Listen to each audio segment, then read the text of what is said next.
थांनाय समाव नोंथाङा सासे समाज सिबियारिमोन, समाज सेबामोन।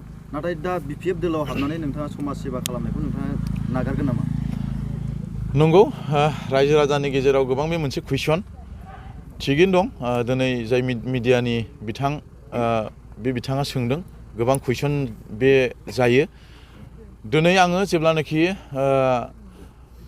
सिगांनि जि एमएलए इलेक्सन, बे एमएलए इलेक्सनाव आंबो सासे केन्डिडेटमोन। दिनै आङो केन्डिडेट जानानैहाय आङो जेननानै थांदों। अब्लाबो आङो माखासे रायजो राजानि खामानि मावनायाव आं जेननानै थाङाखै बा आंखौ फावसय होनो हायाखै। दिनै गेजेर ससेयाव आङो सासे ससियेल वार्कार जादों। बे ससियेल वार्कारा दिनै आङो सासे ससियेल वार्कार हिसाबै आङो गोबां रायजो राजानि माखासे खामानि मावनायखौ आं दिनै गावनि देदगानाय गोसो आं खालामनानैबो लाया आरो आं बुंनोबो साना। आंनि मावनायाव आं मावदों, सोरनिबा मावनांगौ दायथ'आव दिनै सोरबा लिडारा होनांगौमोन, आं बे लिडारखौबो आं दिनै बखिनो साना। मानो होननानै बुङोब्ला बेबा मानि थाखाय होनो हायाखै बेखौ आं बुंनोबो साना। दिनै आंखौ मोनसे कुइसन खालामो जे सासे ससियेल वार्कारा दिनै राजनितियाव मानि थाखाय थांखो। दिनै आङो बेखौनो फोरमायनो सानो जे आङो सिगांनि समाव सासे रायजो राजानि मोनसे खामानि मावगोन होननानै दिनै आङो सासे केन्डिडेट महरै नुजादोंमोन। दिनै बे जेननानै थांबाय। दिनै आङो सासे ससियेल वार्कार जादोंमोन। दिनै आं ससियेल वार्कार जानायावबो दिनै आङो ससियेल वार्कारनि खामानिखौ आं दिनै नागारनानै थाङाखै।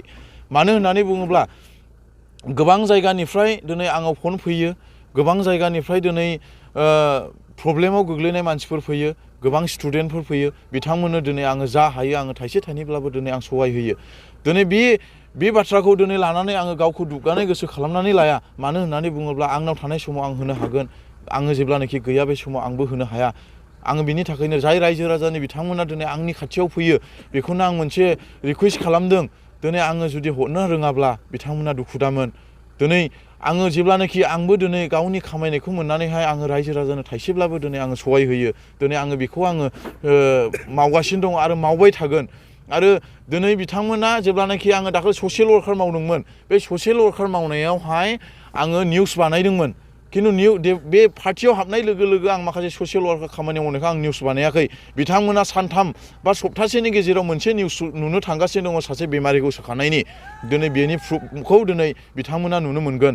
दिनै आङो ससियेल वार्कार खामानि मावनायखौ आं नागाराखै आरो आं नागारनायबो नङा। दिनै आङो सासे राजनितिक दोलोआव हाबदोंब्लाबो दिनै आं ससियेल वार्कार खामानिखौ आं दिनै मावा। दिनै मोनसे कुइसना बेनो, सासे ससियेल वार्कार मानसिया दिनै मानो राजनितिक दोलोआव हाबखो? दिनै आङो माखासे बुस्थुखौ आं दिनै मावनो हाया बा आङो सहैजोबा माखासे बाजेटनि थाखाय। दिनै आङो सारमोनजों रायज्लायनानै बा आंनि गोजौ थाखोआव लिडारफोर थानाय हिसाबै आङो मावनो हायैखौ सारमोननिफ्रायबो आं माखासे अनसुंथाइ मोनो खोमा होननानै दिनै आं बे बुस्थुखौ सावरायनायनि गेजेरजों आङो गोबां प्लानिं लागासिनो दङ। दिनै सार जोंनि जिरायथ'नाय दलाव दिनै गोबां प्रब्लेमनि थाखाय आङो माखासे बुस्थुखौ आङो सारमोनजों सावरायलायनानै दङ। आरो दिनै आङो जि खामानि मावगोन, बे खामानि मावनाया दिनै पार्टिनि सहाय होनाय, बिनि गेजेरजों आं दिनै ससियेल वार्कखौ आं बांसिन आं मावनो हागोन होननानै दिनै आं पार्टियाव आं जगदान जादों।